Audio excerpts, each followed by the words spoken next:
Dave's my bodyguard.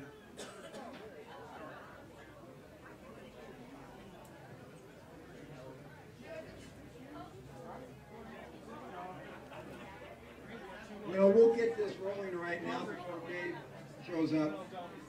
My name's Dwayne Justice. I'm the state coordinator for Beta North Idaho. First of all, can you all hear? Yeah. If you can't hear, move closer. I can only talk so loud. What? No, move closer. First of all, we have a few guests here today. We've got Leslie Duncan. She is a candidate for Kootenai County Commission seat.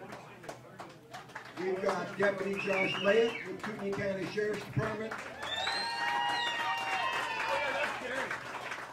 Wow, you're a star. Dave Kazel is here somewhere. He's our MRF rep. MRF is a Motorcycle Riders Foundation. That is your national lobbying group in Washington, D.C. And Heather Scott, representative out of District 1A, out of Blanchard, is that correct? Monroe County. I'll let you say that when you get up there. First of all, I want to thank everybody that's here from ANI, that's Abate of North Idaho, ASI, Abate of South Idaho. There's some people from Abate of Washington. Here's my, okay, this is my bodyguard. I'm in trouble, right? Come on, okay. And all the clubs, organizations, and MCs that showed up. This is all done by you guys. This is Facebook, all of it. And you're showing here that on a Monday, you're proving that how serious you're taking this issue with distracted driving, inattentive driving, because we're getting killed out there. We've had a rash of accidents the last 2 months between eastern Washington and North Idaho, and you're here to make a statement today. We've got news here, we're filming this, and you guys are awesome. This is unbelievable. I was laying in bed last night, waking up every half hour going, oh my God, what did I get myself into? But you guys are proving this is pretty cool. So, just to get things going, we're going to have Leslie Duncan speak real quick, and then Deputy Josh will talk, Dave, and then Heather. So, we're going to have Leslie speak first. Thank you. Thank you. Thank you for coming out here for this very important subject that we all deal with, whether we're in 4 wheels or on 2 wheels. I think personal responsibility has really taken a backseat in our society, and I think that we need to start talking to our friends and our neighbors and reminding them, hey, no text is worth somebody's life. And while we're surrounded in a cage driving down the road, I think we feel pretty safe, like, well, you know, nothing's going to happen to me if I'm in an accident. Well, that doesn't help us on 2-wheelers. So I'd like to really have a campaign going to remind people no text is worth somebody's life. When people start to understand that manslaughter and unlawful killing, even when you're doing something lawful, is who wants to live with that the rest of their life? So I really think that it's our job as motorcyclists to continue to tell our friends, family, and neighbors, whether it be social media, in person, at barbecues, to remind them texting is not worth it.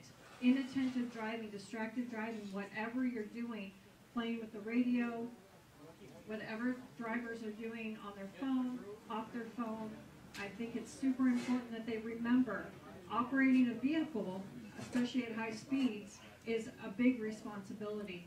And I think it's important that they understand every single time they get behind the wheel, there could be a 2-wheeler somewhere close who is relying on them for protection, as well as us on 2 wheels have our own responsibility. And I know my husband and I ride as if we are invisible, always making sure that we're in no one's blind spot, always making sure that we get out of other people's way, and paying attention to who is paying attention and who isn't, and removing ourselves from that situation. It's not always possible. On the way here, the winds were really bad, and I am in between 2 semis. I mean, there was nothing I could do to get around it. I could have pulled over, I guess, and waited, but in general, sometimes we don't have a choice when we're riding. So I think the more we can get people to understand their responsibility when they get behind the wheel, I think the safer that we're going to be in the long run. Especially teaching our kids.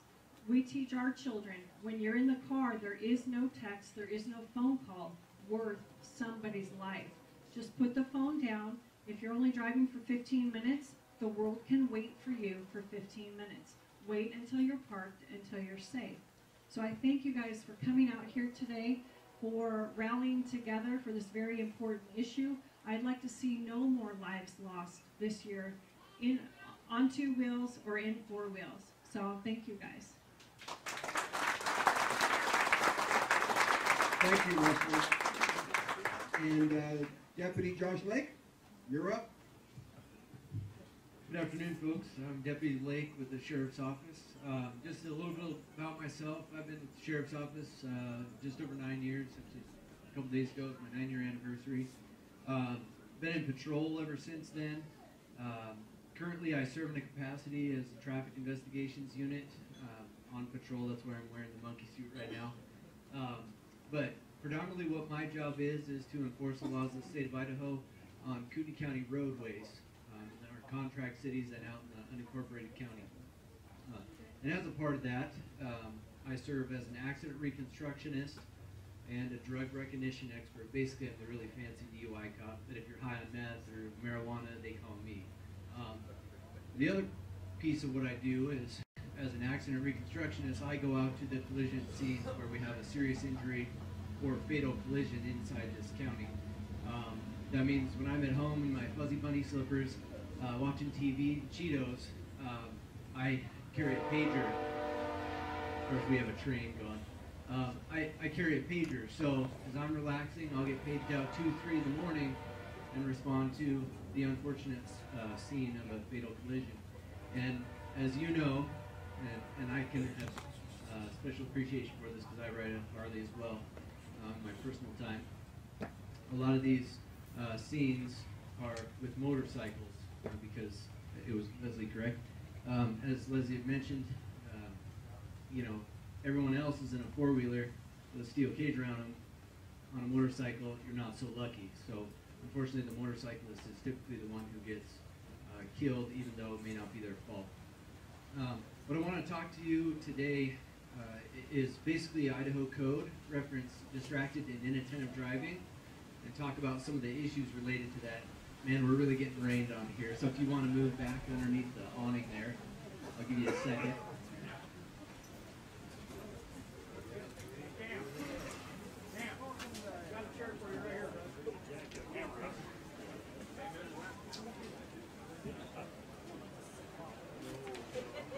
So I don't want to get too much into the codes, but I want to give you the general sum of what they are and how we with law enforcement can deal with some of the issues that you're facing out there.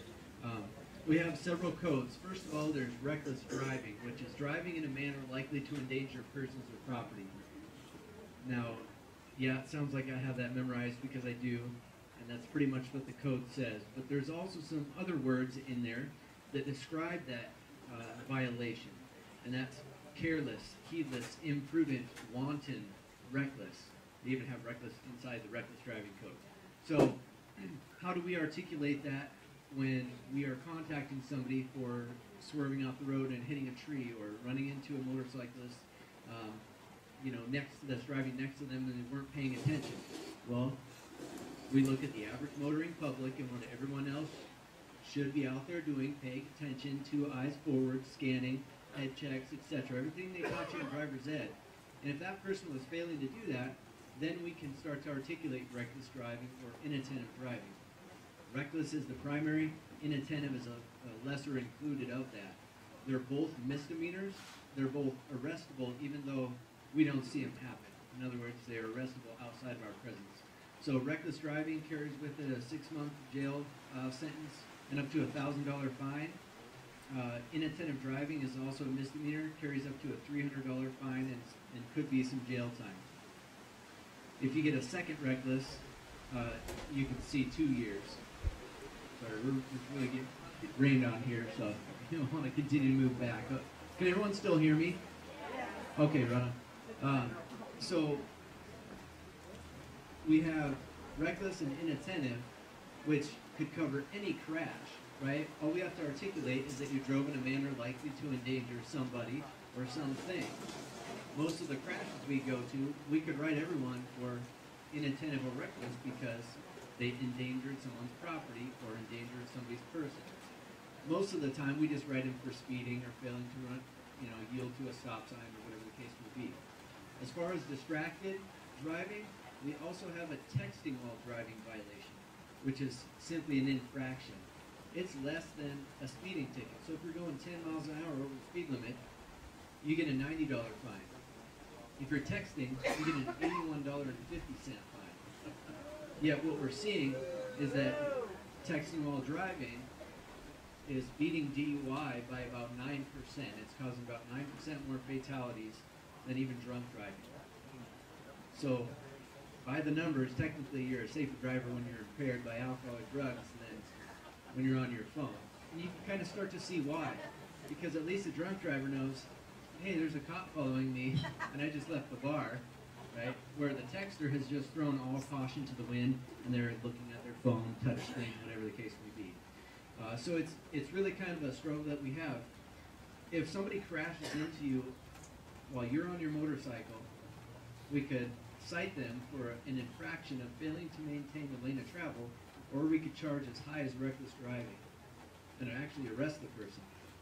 So that's kind of what we have in Idaho. Now you'll find this really interesting. Let's say, for example, unfortunately there's a motorcycle crash where somebody dies. And the root cause of that was somebody was texting while they were driving. Well, that in and of itself, okay, they drove in a manner likely to endanger persons or property. It would be likely inattentive. It's careless or imprudent. So you have a misdemeanor, and then you have a fatality. Well, surprisingly, Idaho Code has misdemeanor vehicular homicide. So it's not even a felony to kill someone, right? So it's kind of an interesting dynamic that Idaho Code has, some of these intricacies. But certainly if you're driving drunk, or you were going 90 in a 20, and then you killed somebody, then it would be reckless, and that gross negligence would account for a felony, and then you could actually go to prison for it. Whereas there are some cases, unfortunately due to Idaho Code, that you kill someone and you might only get charged with a misdemeanor. I myself have investigated one of those cases, and it was the strangest thing. I said, they killed someone, how are they not being charged with a felony? It was really weird. Well, that's kind of what we face on the Idaho Code side. Let me just double check my notes. I want to make sure I cover everything here.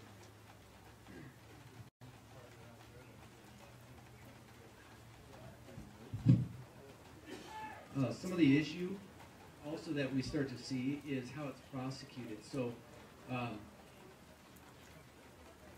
what you might see is, things being fled down, or, hey, the community's really upset about this, or, the family's had enough, we're not going to charge the person with this, and that sort of thing. So it's kind of what we see in law enforcement, we observe and report, right? RoboCop, right? We type it up, we send it to the prosecutor's office, but what happens downtown is a little different than what actually occurred on the scene. And I get it, they're just doing their job. What you have to understand from our perspective is that we know the code and we're going to charge likely as high as possible because that's what happened on the scene, but it may get fled down. And so what we're looking for from the citizens is just to kind of partner and share in our message of, hey, look, if you're out there and you're going to hurt somebody, we're going to prosecute that, and the community's not going to take it. We're not going to put up with somebody killing their friends and family and loved one. It's my worst nightmare when I have to knock on the door at 2 o'clock in the morning and tell the mom or husband, wife, whatever the case may be, that their loved one is gone because of a motor vehicle crash.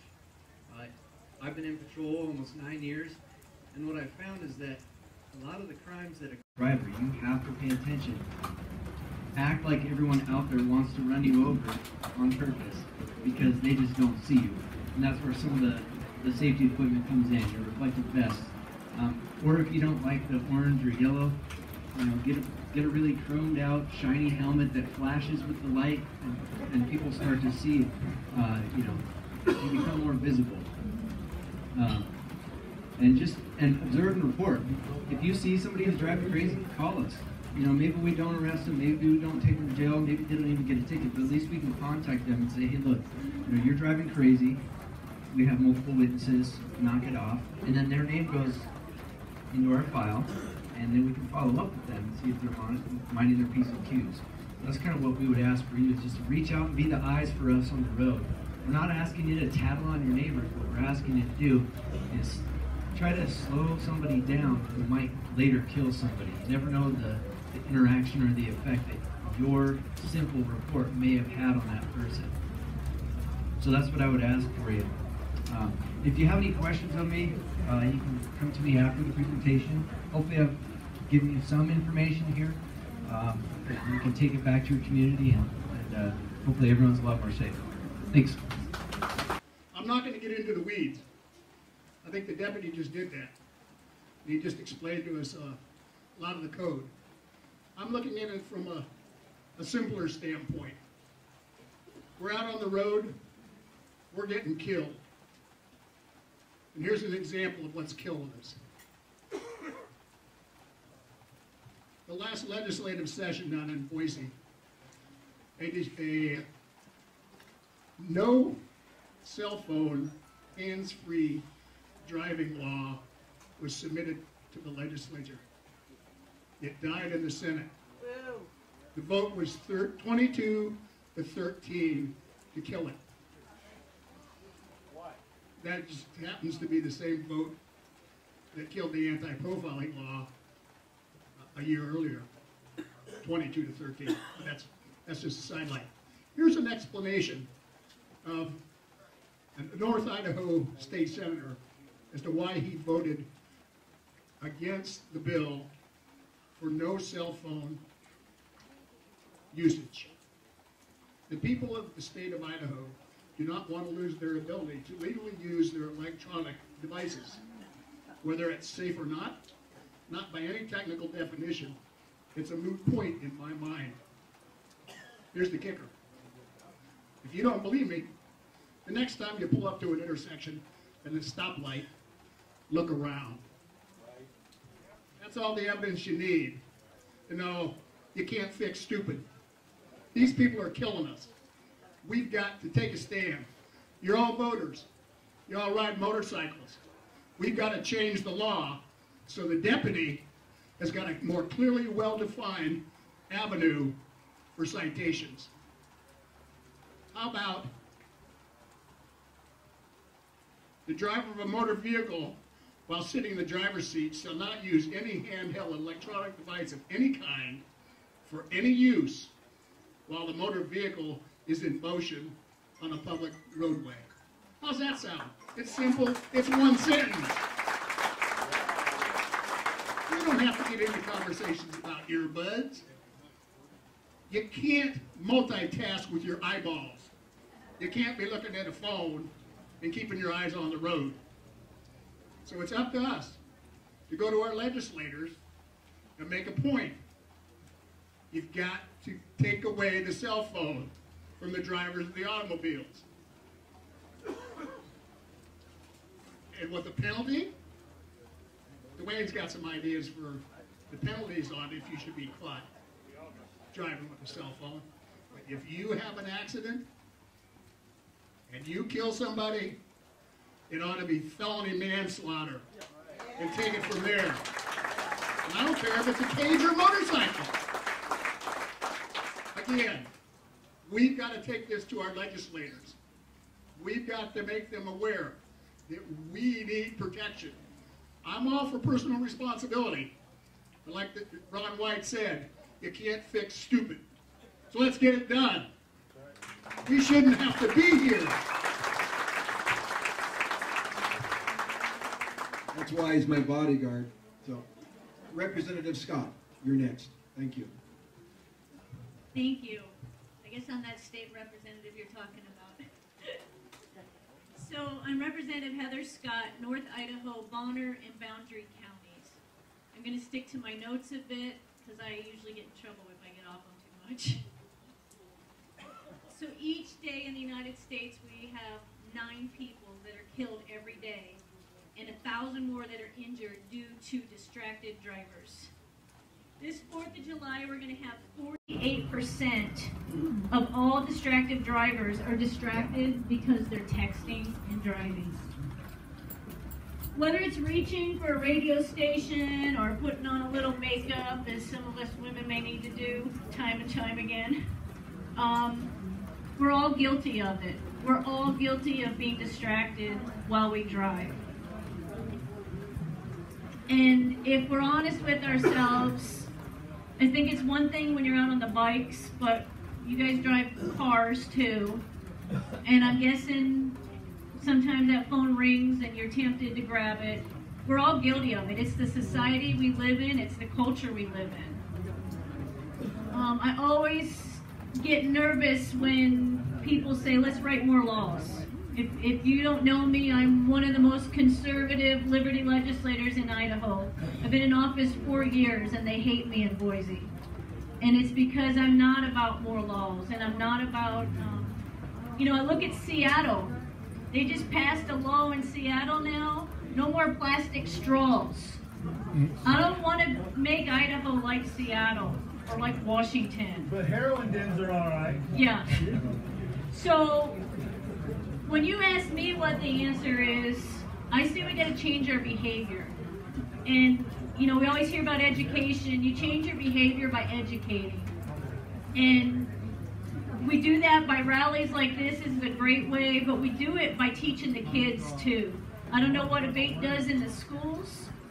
As parents, you should be showing your kids pictures of car accidents caused by texting and driving.